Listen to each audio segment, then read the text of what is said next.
Welcome, everybody. I'm Garrett Westlake. I'm the Executive Director of the Da Vinci Center for Innovation here at VCU. And we are here to welcome you virtually to an info session for the Masters of Product Innovation program here in the Da Vinci Center. I'm joined by Lacey, a special guest tonight, returning to share some wisdom with us about her experience in the MPI and what she is up to now. And so, Lacey, I'll let you introduce yourself. Maybe just tell us the year you graduated from the MPI and what you're doing now.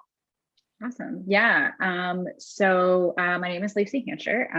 I graduated December 2021. So a few months ago. Time flies.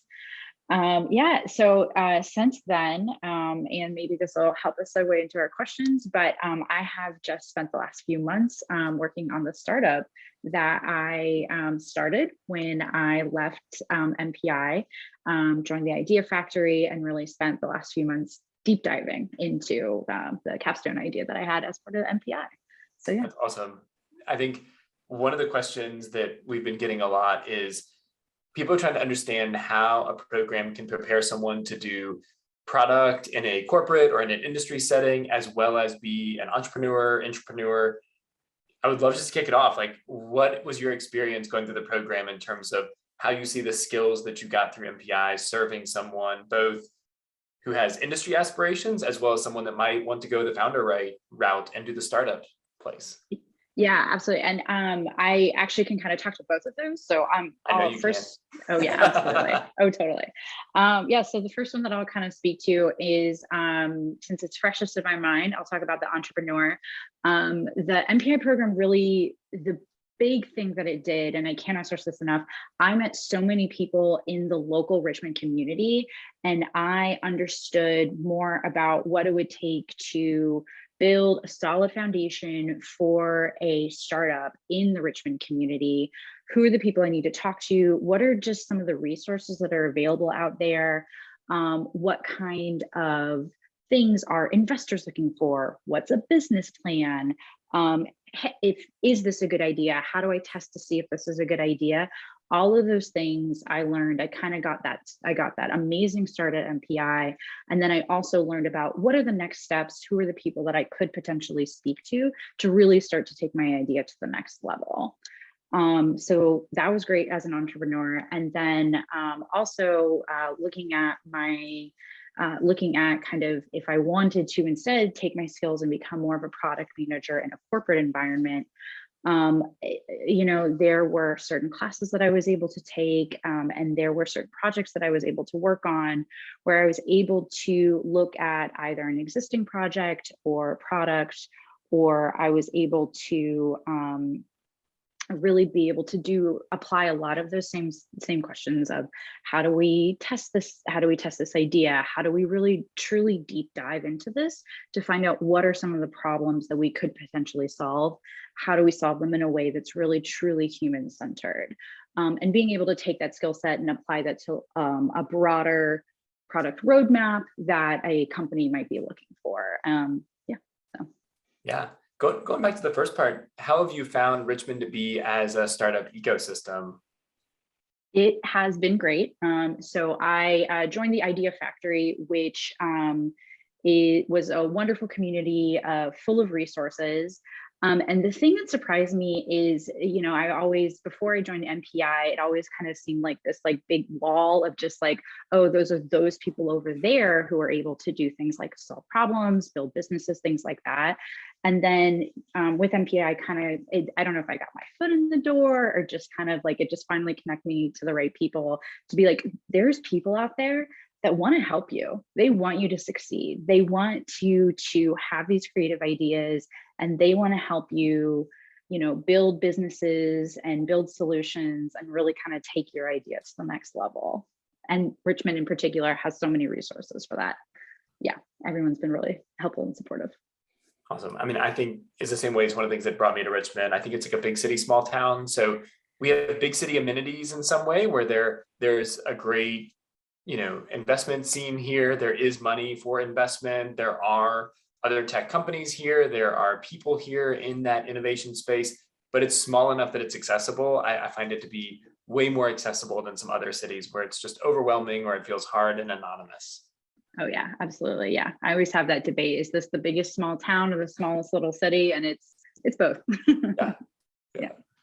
What if you wouldn't mind, I think a lot of people, sometimes have some anxiety before starting a grad program, right? It's a big decision. It tends to come at a pretty transitional point in people's lives.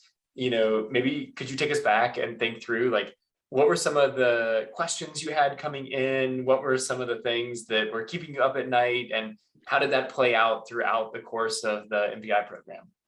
Yeah. So it's I knew that I wanted to transition my career. So I had been in the workforce for a number of years, and I knew at a certain point I looked at my career trajectory, and I was like, okay, I know I don't want to do that. How do I? And then I found kind of human centered design in particular. I found product, and I knew that I wanted to do that instead of what I had been doing before. So had been looking for a program that was focused on that product management and that human-centered design of being able to, kind of strip away all of the like politics and all of the like predetermined desires and say, what is it that we're really trying to solve for? And how do we make sure that we keep the human at the center of it? And I was already living in the city of Richmond, and then I found out about Da Vinci, and that's exactly the questions that they were trying to solve. That's exactly the things that they were looking for. And talking to, I went to a similar info session, myself a few years ago, and, was just really surprised. It was just checking all of those boxes of, investing itself in the Richmond community, investing itself in human-centered design, in all of those product management skills. And I just, I was like, I'm going to do it. I'm going to take that shot. So yeah. What were some of the what was something that really stood out to you in the program? A particular class, an assignment, a project, an experience? What's something that really, comes to mind first and foremost when you think about your time in the program? There a lot. It's so funny. In addition to a lot of the like classes that we worked at, there's the core classes, and I took all of them. And all of them, as I go through, I'll go through my day and I'm like, oh, I worked on that in my art principles class. That was business principles. This is my, things like that. It's so funny that it's, I can kind of reference all of that. Obviously, my capstone, pushed me into the startup career Right. and everything, which is pretty handy. The other thing is that there were like a number of, those 1-2 day certification programs, the Scrum Master certification program. There were a couple that I really liked. There was the change management class, which my team got so intense about it, they actually had to like stop us and be like, okay, no, I know that you guys are having a very good time, but really we do have to go. That one was a lot of fun. The human-centered design, I say fun, I did learn a lot, and again, I constantly reference it, but fun is good too. The human-centered design, that it was the other things that we did in addition to the core classes that were really valuable. Cool. Cool. One other thing I've been hearing from people is, and it's funny, I was just meeting with a dean, the discipline will go nameless today, who was talking about how challenging cross-disciplinary collaboration was. And this dean was actually talking about trying to co-publish with someone outside of their own discipline, and that they couldn't agree on whose perspective was the correct one to lead in this particular publication. And it was just really interesting that this dean was coming to me to say, I don't know how you do this. This is so hard sometimes to like work across disciplines and like try and get this. And I get questions sometimes about what's the right sort of prerequisite to come into the program with. Students are concerned, like I was a designer by training prior to coming into MPI, or I have a sales background, or I was in a field that doesn't seem to be arts, business, or engineering. Am I going to be okay? And can you talk about, does any of that matter once you get into the program? What that felt like to be in class with people from different backgrounds? What did that look like and sound like when you were actually in the program? So it was, yeah. So we had a wide variety of people.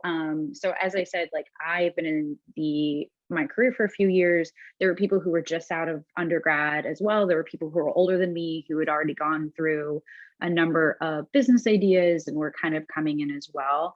And it was really great hearing all of these different, and I know I'm focusing like on career, but there was also like a wide variety of people from different cultures and people from different backgrounds and things like that. And being able to work with these groups to really be able to get all of their different perspectives, their different priorities even, was really great. And it's interesting, like, so like the one that you specifically mentioned about sales, like, I'm like, I want to recruit that person to work for me, because like the salesperson is going to be the person who can go out and is going to really have that skill set, for instance, to be able to, we take that idea and like get everybody on board with it. So I'm like, introduce me to a salesperson, introduce me to that young creative undergrad with the design background, and they're going to create the coolest prototype you've ever seen in your life with some of the coolest technology that I've never even heard of yet. Introduce me to this some person who's been working for like 15, 20, 30 years, and this thing that you think is so hard, they're going to be like, oh, and they're just going to get it done. So I absolutely any background, incredibly valuable. Cool. And then last question would be just, what advice would you have for people that are about to start the MPI program? You've been through it now, you're out there doing your thing. Like, looking back, what advice would you give to people that are about to embark on this journey? I will say that the thing that I know that I did right was every single opportunity that came into the MPI program, I was like, I'm signing up for it. Even if I don't know how I'm going to do it yet, I'm signing up for it. I'm taking that extracurricular class. I'm signing up for demo day. All of that stuff. All of that is what is really going to help connect you to your fellow classmates. It's what's going to connect you to your Richmond business community. It's what is really going to, really make MPI a really successful experience. Sage advice.